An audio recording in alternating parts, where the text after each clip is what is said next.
Banger fans, how's it going? Dylan Gowan here. Welcome back to another installment of Overkill Reviews, BangerTV's weekly heavy metal review show. Before I dive into today's video, I wanted to tell you about some brand new merch we have available on our Patreon page. We have brand new shirts, patches, coffee mugs, really cool stuff. So next time I'm in the office, I gotta pick up all the new items we have available. This week, I'm gonna be talking about one of the biggest releases within progressive metal. In fact, this is the last biggest release within progressive metal this year.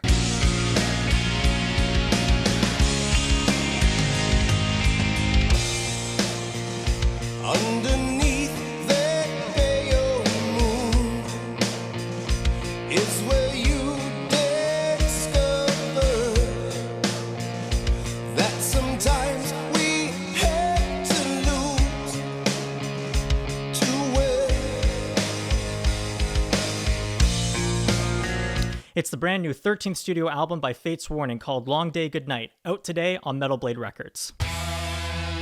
Fates Warning are one of the biggest and most influential bands within progressive metal. The band formed in 1982 in Hartford, Connecticut, and originally they started out as more of a traditional heavy metal band resembling Iron Maiden and Judas Priest, but slowly over the band's album cycles, they decided to incorporate more technical playing, more lenient towards a progressive rock influence with a lot of their songwriting. And they essentially became one of the pioneers of progressive metal alongside great bands like Crimson Glory and Watchtower and later even Queensryche. With an extensive discography like Fates Warning, it can be a little bit intimidating to kind of know where to start with this band. But I'd say anything from the 1980s and the early 90s is a great place to start, particularly albums like No Exit, Awaken the Guardian, as well as Perfect Symmetry. Maybe even Long Day Good Night is a great place to start. But is this Fates Warning best record? After nearly 4 decades, are they just as influential as ever? Well, let's find out. This album is the most ambitious and most versatile Fates Warning record to date, and plus this is the longest record of the band's discography. It's only about 72 minutes in length, so it's a marathon of a record.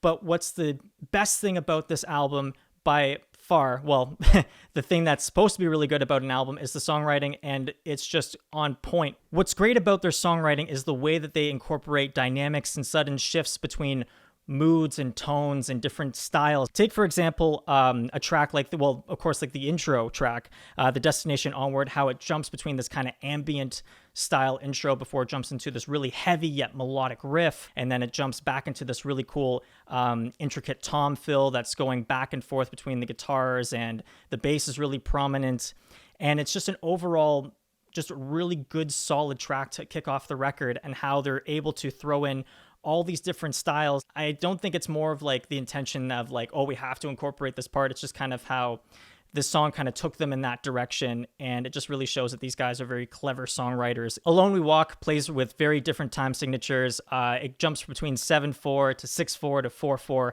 It's just one of those really cleverly written songs where you're playing in different odd meters, basically help elevate the song, and they're using it more musically rather than just kind of just showing off that they can play these kinds of styles. The chorus is really excellent. It's heavy. You have really good chugging riffs. The drums are pounding and they're really thunderous. And you don't even notice that it's in these odd meters until you really kind of are listening for them. The Way Home plays with odd time signatures as well, mainly in 5. So after this review, actually, you should go check out that song and just try and count along to it. It kind of gives you a sense of the kind of push and pull feel that they have with this song. And there's one section in particular right before the bridge where they have this really kind of cool tom build with all these kinds of different elements being thrown in, where the guitar is very ethereal and airy, and the bass is really prominent in the mix, and it's a really cool rhythmic section that they throw into that song that to help break up the kind of chaos that's introduced within that song. The Longest Shadow of the Day is probably one of the best songs on this release. You can kind of say that this intro to this song is about 5 minutes long, where you have all the members of the band just basically trading off parts from each other. They each kind of have their own moment to shine, and it's very jazz fusion inspired, and it's really cool that they're able to kind of build this part up before Ray jumps in and has this very soaring vocal performance on that track, and it's just a really notable highlight on this release. I just enjoyed the hell out of that song, and I'd say it's one of Fates Warning's best songs that they've written to date.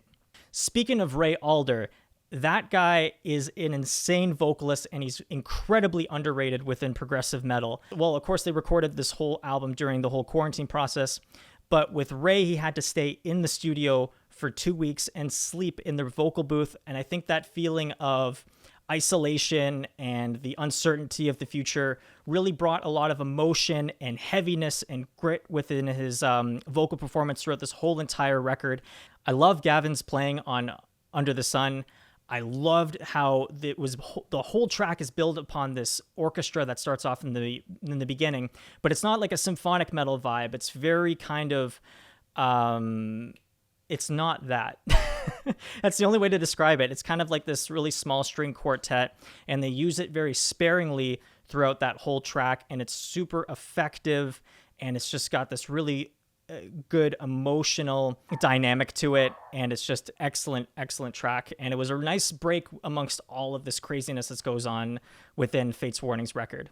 I'd say the only weak song for me at this point would be Begin Again. So it wasn't necessarily that I disliked the song, it just felt like the sections that lead up to it weren't as strong as my favorite part, which was everybody just kind of doing their own thing in the track, and it's a really kind of musically interesting part. I kind of felt the same way about Liar. It's a good song, but I don't think it's as good as, let's say, Scars or Glass Houses. I think that you could have done without that song, but at the same time, it's a good song. And that's pretty much it. Overall, it's an excellent record. It's got great musicianship. It's got great production. It just really grabs your attention for the full 72 minutes, and it does not let go. And I'm surprised not a lot of people are talking about it, and I think it's kind of flying a little bit under the radar, but please check out Long Day Good Night, because it's just an absolute excellent album. That's why this record deserves a 4.5 out of 5 skulls. This year has been a decent one for prog. I think there's been a lot of big releases that have gone unnoticed. And believe me, I would have loved to talk about all of these progressive albums this year, but we just didn't have enough time to cover them. For the shoutouts, I'm going to recommend 2 progressive metal albums that came out earlier this year that I think all of you should check out, as well as some couple of new ones that are just coming out within this month. First up, we have Black Crown Initiate, Violent Portraits of Doom Escape, out on Century Media. I've repped these guys so many times on this channel. I love all the different elements that they throw in with growling and clean singing, with different death metal elements and technical death metal elements and just extreme metal elements, but then they have these kind of ethereal, beautiful vocals thrown on top of it. So this band is insane. Another one to check out, of course, is Panther by Pain of Salvation, which came out on Inside Out Music. Swedish prog metal icons. These guys just continue to put out amazing progressive metal and rock, and it's a killer record that you have to check out that I can't stop listening to. For the newer albums that I want to recommend to you guys, these are 2 independent releases by 2 really amazing guitar players. First up, we have Plini with his brand new record, Impulse Voices, which is independent. I mean, the guy's just an amazing prog metal guitar player. And finally, the last album I want to shout out is a guitar player from my hometown. Well, I can't really call Toronto a town because it's a city, but anyways, Intervals with their brand new album, Circadian. Really awesome Canadian guitar player. Aaron Marshall is just an outstanding songwriter, and as well as having Nathan Bulla as the drummer is just incredible. Definitely check out those records after Fates Warning, because you guys will not be disappointed. Thank you so much, guys, for watching. Be sure to like, share, and subscribe. Check out even our newest host, Sam. He did a great job with his review. Until next time, guys, see you soon. Take care.